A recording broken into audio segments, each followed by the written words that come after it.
இது வந்து 25 டிசம்பர் திங்கக்கிழமை காலையில்.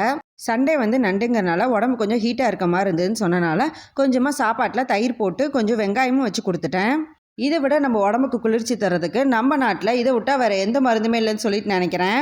அப்படியே காலையில் தோசைக்கு தொட்டுக்க தக்காளி, பூண்டு, வரமிளகாத்தூள், உப்பு இது எல்லாமே சேர்த்து நல்லா காரசாரமான தக்காளி சட்னி அரைச்சி நல்லா நல்லெண்ணெய் ஊற்றி கொதிக்க வச்சுட்ருக்கேன். இதுவே குழந்தைங்களுக்கு ஸ்கூல் இருக்க மாதிரி இருந்ததுன்னா முயல் வேகத்தில் ஓடிட்டு அந்தந்த வேலையை அறக்க பறக்க வந்து செஞ்சுட்ருப்போம்.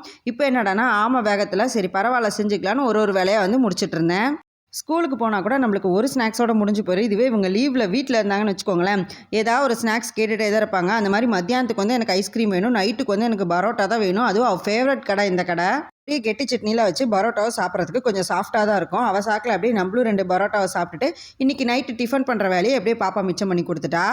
டின்னர் கொஞ்சம் ஹெவியாக இருக்க மாதிரி இருந்தனால எங்கள் 2 பேத்துக்கும் சுடு தண்ணி மட்டும் போட்டுக்கிட்டு அவங்களுக்கு வந்து காஃபி போட்டு கொடுத்துட்டு இன்றைக்கான நாள் வந்து காஃபியோட சூப்பராக வந்து முடிஞ்சுது.